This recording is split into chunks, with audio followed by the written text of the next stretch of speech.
Olá, queridos. Estamos aqui para mais um momento de reflexão. Continuamos falando acerca de Davi, né? Eu louvo a Deus por você que tem compartilhado os vídeos, tem assistido, tem incentivado vidas a assistirem os vídeos que só servem para nos estimular, nos incentivar a viver a palavra de Deus, né? Na minha descrição lá do YouTube, esse canal ele é totalmente destinado a momentos de reflexão, sempre baseados na palavra de Deus. Amém? E da última vez nós falamos aqui, no nosso último momento de reflexão, falamos sobre a mulher tecoíta que foi levada por Joabe para convencer o rei Davi como uma conciliadora para que ele voltasse a receber Absalão, para que ele pelo menos recebesse Absalão de volta em Jerusalém. Então, eu quero continuar com você, estudando a palavra de Deus, em 2 Samuel capítulo 14, versículo 13. E esse hino que está aqui ao fundo, ele começa dizendo: Filho meu, estou aqui esperando o momento de te encontrar, quero te abraçar. Essa é a palavra de Deus para você no dia de hoje. Volta, filho. Volta para a casa do Pai, volta para Jerusalém, volta como você está, volta para os braços do Senhor, porque Ele te recebe como você estiver. Na última mensagem eu falei aqui que Davi era um homem segundo o coração de Deus, né? Eu falei que lá no livro de Atos, e eu falei que entre o capítulo 14 e 18, mas é Atos 13, versículo 22, Atos 13, 22 diz: Achei Davi, homem segundo o meu coração, que fará toda a minha vontade. Esse era o diferencial de Davi, viver a vontade de Deus, porque ele vivia e ele era segundo o coração do Senhor. Esse é o grande desafio da vida cristã, sermos segundo o coração de Deus, vivermos segundo o coração de Deus. Esse é o nosso grande desafio, irmão, sem dúvida, e o maior desafio. Viver aquilo que Deus tem para nós, aquilo que Deus espera de nós. Como diz Tiago, né? Epístola de Tiago, epístola da sabedoria, a Bíblia diz que não adianta sermos apenas ouvintes, mas também praticantes da palavra. Esse era o maior desafio também dos discípulos de Jesus. Andavam com Jesus, ouviam de Jesus, mas muitos não conseguiam praticar o que o mestre ensinava. Então vamos continuar estudando 2 Samuel capítulo 14, versículo 13, que diz assim: Prosseguiu a mulher: Por que pensas tu de outro modo contra o povo de Deus? Pois em pronunciando o rei esse juízo, condena-se a si mesmo, visto que não quer fazer voltar o desterrado. Nesse momento, a mulher está fazendo Davi refletir sobre a situação de Absalão. Porque no último momento de reflexão que tivemos, nós falamos aqui que Davi julgou a causa daquela mulher dizendo: olha, ninguém vai tocar em você, ninguém vai tocar no teu filho, porque ela contou a história ali de que ela tinha 2 filhos, um matou o outro no campo, e agora os vingadores do sangue estavam querendo matar o filho que sobrou para que aquele nome fosse vingado. Então Davi ali julga a causa dela e diz: olha, pode ficar tranquila que ninguém vai tocar no teu filho. E ela diz, aí por isso que entra o versículo 13, quando ela diz: por que pensas tu de outro modo contra o povo de Deus? Ao questionar isso, a mulher acusou Davi de fazer ao povo aquilo que o inimigo dela estava tentando fazer-lhe, né? Ou seja, fazer com que o herdeiro do trono fosse totalmente afastado, continuasse exilado. Embora não tivesse sido formalmente banido, Absalão, em seu extenso exílio de Israel, por isso o uso da expressão o seu desterrado, porque ele não tinha sido ainda totalmente exilado, na verdade, não foi formalmente exilado, vamos dizer assim, mas o pai não o chamava de volta, né? E o pai precisa chamar de volta, o pai precisa abraçar de volta. E graças a Deus a gente encontra isso naquela história do filho pródigo, né? O filho foi embora, o filho pródigo significa o gastador, foi gastar dinheiro com todos os prazeres da vida. Mas o pai, a Bíblia diz que ele estava no mesmo lugar, na mesma casa, com os mesmos costumes, com a mesma palavra para recebê-lo de volta. E esse é o descanso que temos em Deus, que ele se encontra no mesmo lugar, ele se encontra da mesma maneira, com os mesmos hábitos, com a mesma palavra e também com o mesmo caráter, né? Deus não muda. A sua essência é a mesma, os seus atributos são imutáveis. Por isso que você pode voltar para a casa do Pai, para a presença do Pai, na hora que você quiser. Você não precisa estar perfeito para voltar. Você só precisa estar arrependido. Amém? Versículo 14 diz assim: Porque temos de morrer e somos como águas derramadas na terra, que já não se podem juntar, pois Deus não tira a vida, mas cogita meios para que o banido não permaneça arrojado de sua presença. Ali ela estava se referindo provavelmente a Amnon. Ela estava dizendo o seguinte para Davi: Amnon já estava morto. Logo, qualquer tipo de punição contra Absalão não traria a vida de Amnon de volta, né? Como foi a perca também do primeiro filho de Davi com Batseba, que Davi chorou, pranteou, jejuou, enquanto aquele menino estava doente, enquanto o menino estava vivo. Depois disso, ele parou de orar e jejuar, porque ele disse: eu irei até ele, apontando para a morte, dizendo que um dia ele se encontraria com o filho, né? Mas ele fala: ele não virá a mim. Porque Davi sabia que não havia comunicação entre mortos e vivos, mas ele sabia que um dia a morte para ele era certa, que ele se encontraria com o seu filho, né? Foi isso que Davi aqui declarou. A declaração que Deus não tira a vida indica que a vontade de Deus é perdoar os pecadores. Nesse sentido, o exemplo do Senhor é colocado num contraste significativo com a atitude de Davi, que havia se recusado a perdoar seu filho Absalão, né? Era um momento, né, irmãos, que ele estava ainda muito sentido com tudo aquilo que aconteceu. Olha, irmãos, lembra quando eu preguei aquela mensagem, né? Tragédia na família real? Foi tragédia em cima de tragédia. Lembra quando eu preguei aquela mensagem? Muitas pessoas falaram comigo daquela mensagem. Não caia no primeiro abismo. Se você não assistiu, entra lá no canal do YouTube e procure essa mensagem. Não caia no primeiro abismo, porque um abismo vai chamar outro. Davi caiu no primeiro abismo, que foi não ir para a guerra, olhar para Batseba e adulterar com ela, e foi isso que gerou toda essa tragédia na sua família. O versículo 15 diz assim: se vim agora falar esta palavra ao rei, meu senhor, é porque o povo me atemorizou, pois dizia tua serva: falarei ao rei, porventura ele fará segundo a palavra da sua serva. Após discorrer sobre o tratamento de Davi para com Absalão, a mulher voltou a falar da sua própria família. Então ela vai e volta, né? Como uma boa conciliadora, ela vai e volta. Ela vai para um lado e vai para o outro. Olha para um lado e olha para o outro, para desfocar uma única situação e fazer ele refletir.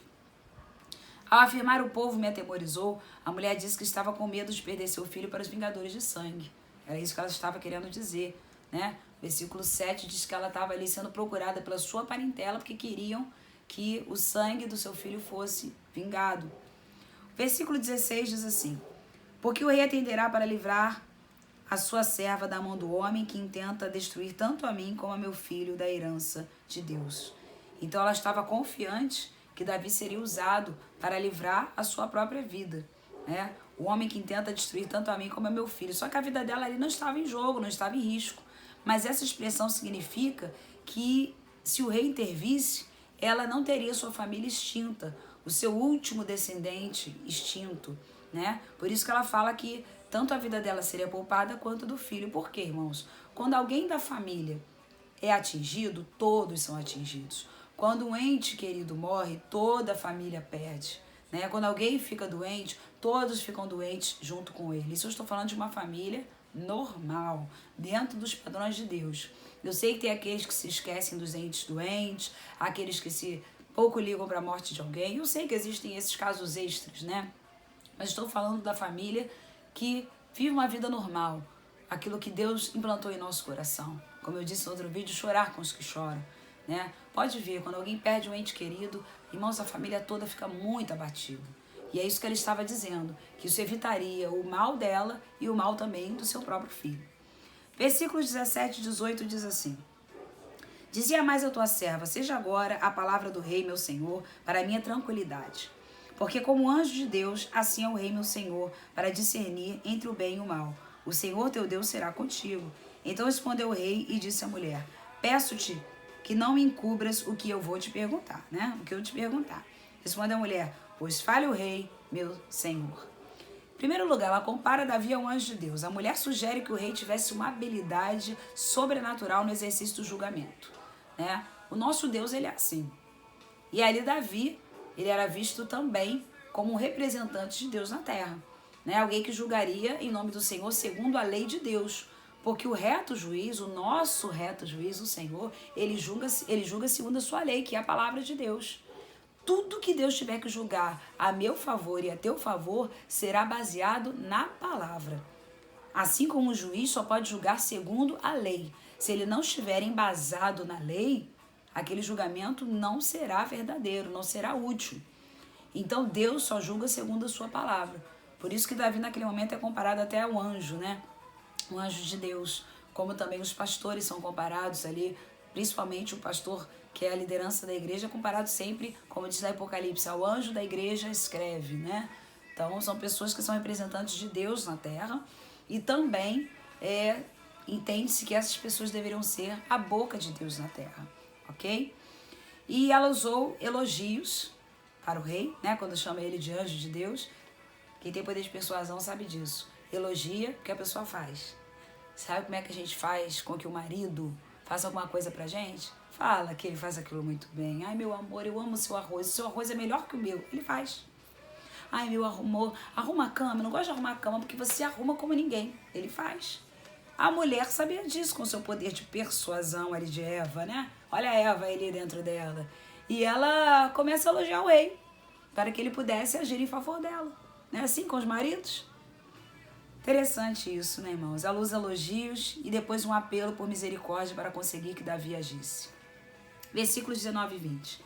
Disse o rei, não é certo que a mão de Joabe anda contigo em tudo isso? Davi começou a desconfiar, né? E aí ele respondeu ela, tão certo como vive a tua alma, ó rei, meu senhor, ninguém se poderá desviar nem para a direita nem para a esquerda de tudo quanto o rei, meu senhor, tem dito. Porque Joabe, teu servo, é quem me deu ordem, entrega a Joabe, né? E foi ele quem ditou à tua serva todas estas palavras. Ali ela fala a verdade mesmo, foi Joabe, né? Para mudar o aspecto deste caso, versículo 20, foi que o teu servo Joabe fez isto. Ela estava dizendo, ó, ele fez isso com boa intenção, tá? Foi para mudar essa história aí de afastamento entre vocês, 3 anos afastados. Porém, sábio é meu Senhor, segundo a sabedoria de um anjo de Deus, para entender tudo o que se passa na terra. Davi reconheceu a mão de Joabe no enigma da mulher. Ela explicou que Joabe estava apenas tentando ser um agente para uma mudança no relacionamento entre Davi e Absalão. Ao declarar, porém, sábio é meu senhor, a sábia mulher mostrou que tinha ciência de que não estava lidando com um tolo. Que mulher, irmãos. Que mulher essa mulher ter corrido, hein? Meu Deus. Ela tinha resposta para tudo, ela tinha saída para tudo. Nessa sentença, sábio é o termo masculino que corresponde a ela como mulher sábia, lá do versículo 2. Ela usou elogios para persuadir Davi mais uma vez, dizendo que a sabedoria dele era quase que divina, segundo a sabedoria de um anjo de Deus. Versículos 21 e 22, hoje nós vamos até o 24 apenas, que diz assim. Então o rei disse a Joabe, atendi a teu pedido. Olha só que interessante. Vai, pois, e traz o jovem a Absalão. Inclinando-se Joabe, prostrou-se em terra, abençoou o rei e disse, hoje reconheço que achei mercê diante de ti, ó rei, meu senhor, porque o rei fez segundo a palavra do seu servo. Davi fala para Joabe, né? Atendi o teu pedido. O rei fez segundo a palavra do seu servo Joabe. Aparentemente, Joabe havia feito outras tentativas para promover a reconciliação entre Davi e Absalão. Se ele diz agora, o rei ouviu a minha palavra, quando ele se prostra, né? E recebe ali a bênção do rei, ele diz, hoje reconheço que achei mercê, achei favor diante de ti, porque o rei fez segundo a palavra do seu servo. Então isso mostra que Joabe tentou durante esses 3 anos essa reaproximação entre Davi e Absalão. Mas em nenhuma dessas tentativas ele obteve êxito. Por isso que ele agora usa uma estratégia fora do comum, que foi contratar esta mulher tão sábia que no final ela fala a verdade e Davi não se irou. Qualquer outro rei iria se levantar a sua ira contra ela, contra Joabe, mandava matar todo mundo, mas não. Davi caiu, foi em si, né? Davi viu que não poderia viver longe daquele filho. E o versículo 23 diz assim, levantou-se Joabe, foi a Gesur, melhor dizendo, e trouxe Absalão a Jerusalém. Ele correu para trazer Absalão. Isso indica que Joabe, ele era muito amigo de Absalão. Ele amava muito Absalão. A indisposição de Davi para ir pessoalmente lá em Gesur, e isso talvez reflita para nós uma certa relutância para perdoar o seu filho. Gesur ficava ao norte do Mar da Galileia. Como eu falei aqui, né, na outra mensagem, Talmai, avô de Absalão e pai de Maaca, uma das esposas de Davi, governava aquela região, reinava sobre aquela região, né? Então, isso que facilitou o exílio de Absalão lá na casa de Talmai em Gessur. E quem foi buscá-lo foi Joabe, porque o rei não estava com essa disposição tão grande de buscar o seu filho, né? Ele preferiu que alguém o trouxesse. Mas, irmãos, o que importa é o que está no teu coração. Como você vai fazer, pouco importa para Deus. O que importa é que você faça. Para finalizar, versículo 24. Disse o rei: torne para a sua casa e não veja a minha face. Tornou, pois, Absalão para a sua casa e não viu a face do rei. Palavras do rei para o seu filho. Volte para a sua casa, porque os príncipes tinham as suas casas, né? Dentro de toda ali aquela, podemos dizer, eram anexos ao palácio. Ele disse: volta para a sua casa e eu não quero ver o teu rosto, eu não quero que você veja a minha face. Davi se recusou a encontrar imediatamente com seu filho, porque não havia esquecido o crime hediondo que Absalão praticara. Por isso que a ordem foi: volte para a sua casa e não veja minha face, né? Absalão devia estar com a aparência da realeza, pois não havia, porém, em todo Israel homem tão celebrado por sua beleza como Absalão. Então, é interessante que naquele momento Davi mostra que perdoou, mas mostra também que não estava disposto a conviver com Absalão naquele momento, porque ainda estava muito latente no coração dele o que ele fez com seu filho, que era o filho primogênito de Davi, Amnon. Então isso mostra que em algumas circunstâncias a pessoa fica tão ferida que existe o perdão. Mas assim, aquele contato face a face, às vezes a pessoa ainda não consegue ter. Peça ao Senhor ajuda para você conseguir, né? Mas o principal é você ter o seu coração limpo diante de Deus, perdoar, amar e receber o filho de volta. E se você é o filho, corra para a casa do seu pai hoje. Volta para Jerusalém, porque lá é o teu lugar. Amém? Vamos orar? Senhor, eu te louvo por mais esta mensagem que toca os nossos corações. Não apenas toca, mas traz mudanças. Eu peço ao Senhor neste momento que aqueles que estão afastados da tua casa possam retornar. Que o Pai, que está sempre com seus braços abertos, possa receber hoje o seu amado Filho. Aqueles que estão em dúvida se devem voltar ou não para a casa do Pai, que tomem hoje posição, que tomem hoje a coragem e a decisão de voltar para a casa do Pai. Em nome de Jesus, que toda a covardia, todo medo caia por terra e que você receba a coragem do Senhor para voltar para a casa do Pai. Em nome de Jesus, Pai. Eu quero te agradecer, porque eu sei que hoje existem pessoas recebendo essa palavra e tomando uma posição. Em nome de Jesus. Amém.